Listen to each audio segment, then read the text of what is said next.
Vito Congine Jr. got back from Iraq as a veteran, thought he'd open a little Italian food restaurant. They said, yeah, we'll give you the permits, go ahead and we'll give you a liquor license. And they said no. So he flew an American flag upside down, which means America's in deep trouble when the socialist bureaucrats control us as slaves so much that we can't even have our own restaurant.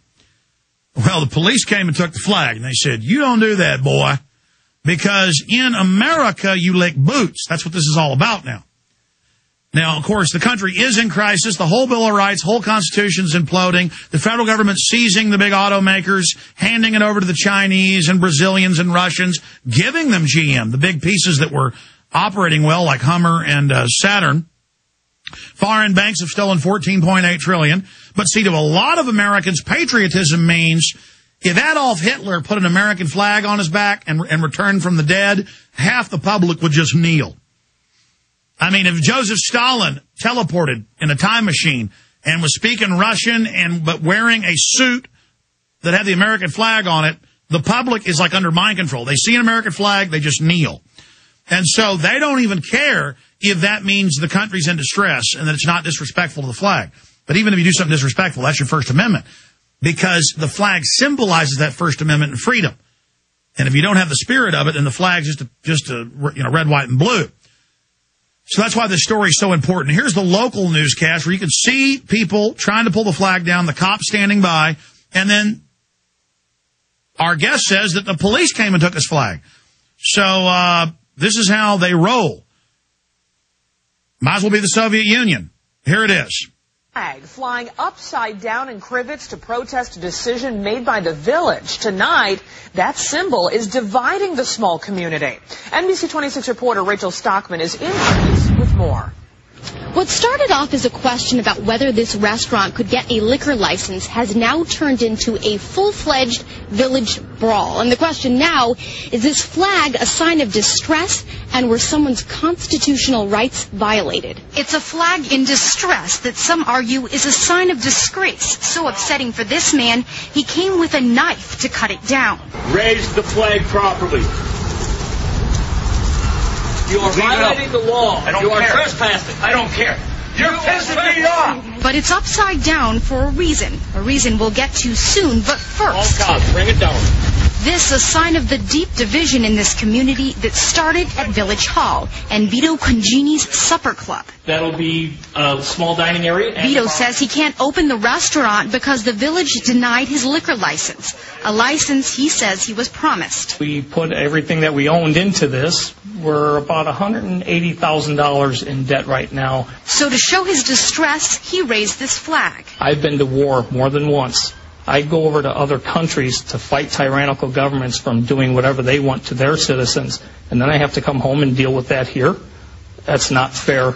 It's not right that the American people should have to fear their local government bodies. But if you ask the man standing on Vito's roof, he'd disagree, and so apparently do the village cops. I saw the village police, the 2 full-time officers and 2 part-time officers, stealing my American flag from Vito Congine's flagpole. The village would only issue this statement. The liquor license was denied for economic reasons, and due to potential legal action, the board will make no further comment. As for this man, Marinette County deputies came and told him to leave, but that's likely not the end of this dispute. Vito plans to appeal the village's actions at circuit court. In your corner in Crivets. The rest of it's up on Infowars.com and PrisonPlanet.com. Look, we're going to go to Vito here in just a moment. I just want to say this illustrates everything, this little report. You've always, in every town, got these empty men. And they're always saluting the flag and acting real weird. And if you criticize the government, they say you're not a patriot. It's patriotic to limit the government, to criticize it. The government isn't our country. We are. The Bill of Rights and Constitution is. And I have seen similar things. You know, we sell a T-shirt that has the American flag upside down on it. And it says, Save the USA. I mean, the U.S. is being taken over in a foreign offshore corporate takeover. And it's got Paul Revere on the front. Now, according to the DHS report, they say, watch out for returning vets, watch out for gun owners, watch out for people that don't like the Federal Reserve. See, and if they tell these goons you saw in there that go arrest Americans, it's patriotic, they'll do it. They're ready. And they get real emotional over petty, stupid stuff, but then they flip out. I mean, they'll get upset about the flag or something, not knowing it's a sign of distress, and then violate somebody's property rights and First Amendment. But then they don't care about foreign banks raping us, Bill of Rights on fire, country going to hell in a handbasket. So this story documents it all. Vito Congine Jr., who's not even in Wisconsin right now. He's in Illinois looking for work. And I guess the petty bureaucrats who promised him the license, not going to get it. Joining us. Thank you for coming on, sir. Thank you for having me today. I appreciate it.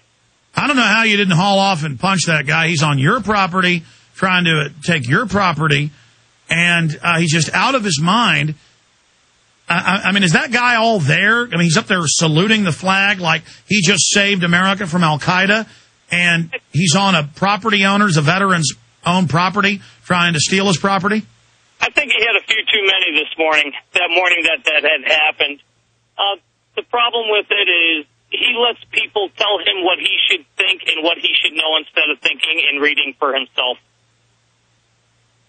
Amazing. He actually thought that I was being disrespectful to the flag, and that is not a sign of disrespect. It is a sign of distress. I have no intention, nor would I ever disrespect the United States flag or this great country. We need to stand up and take our freedoms and stop taking them for granted and realize you have to be willing to fight for it. I've been to a few wars here. I know what it's like for people not to have a freedom. Believe me, I'm going to fight tooth and nail until my dying breath to keep my freedoms. And freedom of speech is one of the most important ones we have.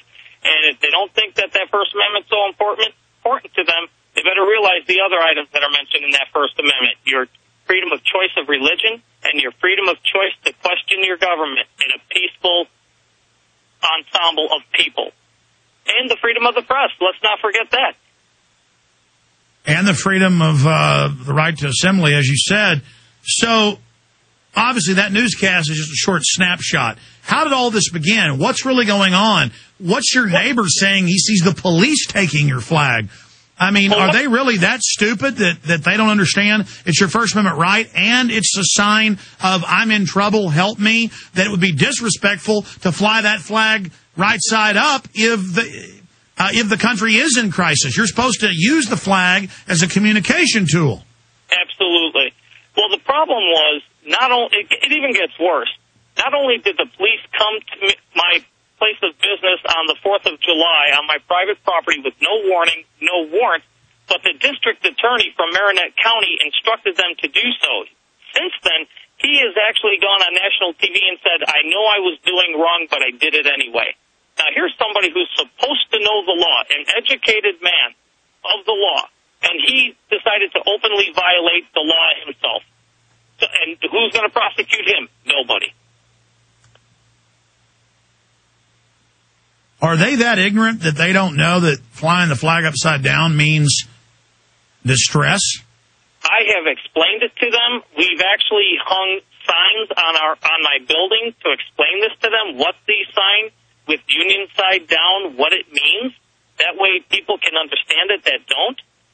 I don't know what more I can do. I've been out there. I've talked to these people. I read the U.S. flag code to them. They just get told that by somebody that, oh, he must be meaning disrespect, and they go off on their little tangents and believe it instead of listening to my side of it. But we did have a small group of people that came to show their displeasure in what I'm doing, and about 10 out of those 25 people changed their mind after they were told why the flag was being flown in distress. So but the other 15 are complete morons. They're complete. Look, the thing is, America's going to hell in a handbasket. They know it, and they don't like seeing a reminder of it. They just want America to be euthanized, put to sleep, lethal injection, quietly, and they want to wrap themselves in the flag and climb into a grave and, put up with that. Well, they want to bury their heads in the sand. They're trying to play the ostrich effect, and you can't do that. You have to be willing to fight for your freedoms, just like they did in 1776. This is just ridiculous. This is ridiculous that they ninny around and get so upset about this. And even when you explain to them the law, they just deny it because it feels so good to ninny around. Now, how did this begin? Why won't this little area give you the license to sell beer? I actually went to them prior to purchasing the building and told them what I wanted. They approved of everything. They said, yes, we like this idea. It would be wonderful for the town. Then I went to them on January 20th and said, I'm ready for it. I'll open February 1. They said, no, you would be too much competition for the other people in town and your location. They tried to say it was too close to a school. The local ordinance for that is 300 feet. I'm almost 1,000 feet away from that school. So I met every requirement. Plus there are 4 other reasons that they can deny you a license. I met and surpassed every one of those reasons, and I showed that to them, and they still used it. The one that gets me the most is that I would be too much competition. How can you say that you can deny competition in the United States? How can you feel that you have that authority? That's what makes this country great, is competition.